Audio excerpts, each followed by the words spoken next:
Double A, how are you? Good to see you, buddy. Thank you.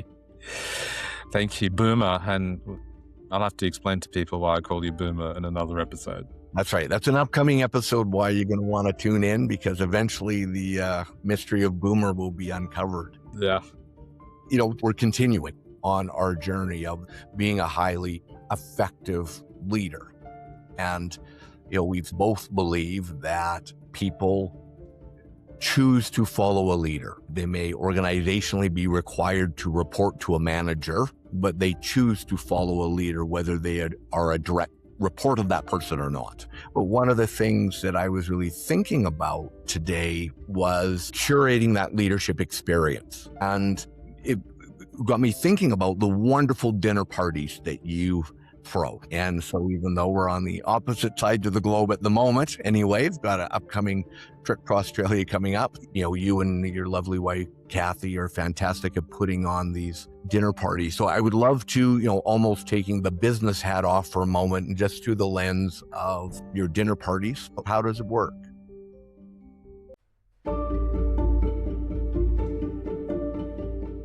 first of all, it's a surprise you brought that up, Darren, in Leadership Nuggets videos. But thinking about it, maybe there is some really cool leadership lessons. So I'm trying to decode what I do right now that you've asked me in the moment, unscripted, unthought out. So I think there's some basics, right? When I think of a dinner party, first of all, I've got to thank my mum who taught me a lot of this stuff years and years ago. And it's not just about eating, it is about the experience that people have. So it's all of the little nuances that kind of make it happen. First of all, the food's got to be fantastic. If the food is not any good, it doesn't matter what happens. People don't want to come back, right? But I think there's some other things that, to use your words, to curate the experience. Mm-hmm. And I agonize over it. So, the setting has got to be really important for me. So the music that is chosen is always playing in the background. It's got to be something that is appealing, not just to me, but to the people coming over. Yeah. I think the setting, so, the lighting and the candles have got to be, as you know, Darren, candles play a big part in our dinner parties. And that creates... They like to pick the wax off. Breaking the wax off the candles, and people look at it and it draws attention. And I think the other thing is the conversation. Is there's always got to be room for, as you and me know, those questions that we ask that are very thoughtful, but I kind of do it now. Questions like, what are the crossroads you're at? And we usually leave that till after the banter has died down. And someone will go, oh, the crossroads, or what's that one thing you want to let go of that you've been hanging on to for so long? These are questions that always take us to different places. And because I've done it for a long time and I love doing it, I don't do it under any sort of obligation. I do it because I get massive enjoyment. So I think if you look at what does that mean with leadership, as I'm thinking about it, it starts with, leadership identity. You are a leader. Do you enjoy being a leader? Because if you don't enjoy being a leader, it's shame. If you don't take it, you don't embrace your leadership role, the rest of it is history. And I guess it's a bit like that dinner party. But then it's also about curating the little things. Like we talked about the last time, the HEART acronym, what people heard, what people elevated, were they appreciated? Was it respectful? Was it trusting and truthful?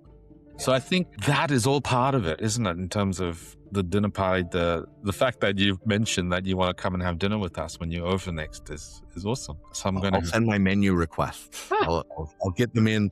I'll get them in early, and just taking notes, of course, as you were going there, and a couple of thoughts that I pulled out of it. It is about an identity. Like, it is about, you clearly enjoy putting on dinner parties. And if I step back even a little bit from that, the first thing you said about your mom is that you learn from her. That's a lot of us as leaders, we model. I think it's important to choose the right models. Some of us are, we have great leaders that we can learn from, but that's also then sometimes you need to go out and find great models. But I think that's a really powerful way to learn. And, you ended off there with the HEART acronym, right? Is it, a great conversation. And that's what I really enjoy about the dinner party, is everybody has that opportunity to feel like they've been heard. Not only do you just sometimes throw out the the table ready question, but you will make sure that everybody gets a chance to participate in the conversation, whether that is, here is a question for everybody, let's go around the table, or, Darren, we haven't heard from you for a little while. What are your thoughts, kind of thing? Well, I'm internally thinking through all my life choices right now because of the crossroads I'm at or something. Yeah. But then you draw people back in. And I think that's part of it, is that an interaction with people, now putting an indoor business setting, it is a two-way interaction. And I think far too often leaders think their role is to download information and then your job to receive it and do something with it. It's a two-way conversation, and just as much as you need to download it, you need to confirm that they've understood it and they can do something with it, and that they have felt heard and appreciated and everything that we've talked about. Yeah. Wow. Okay. Fantastic. Well, there you go.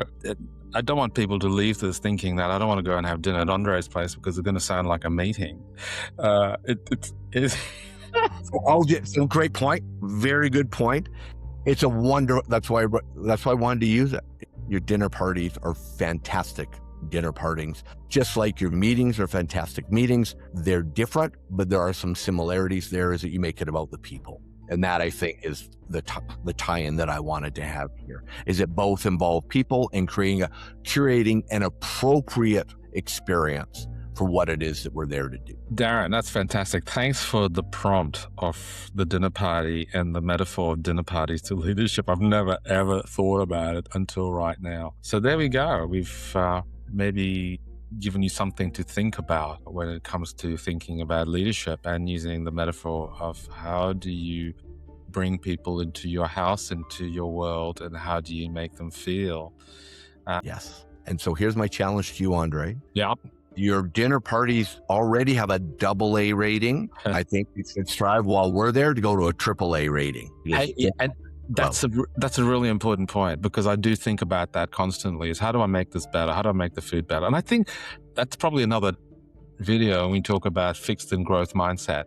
Yeah. So thank you for the challenge. I'll have to think of ways I can make it better for you next time when we see you next time. Well, I'm looking forward to being part of your AAA journey. All right. Thanks, Andre. Okay. See you next week. All right. Be well, buddy.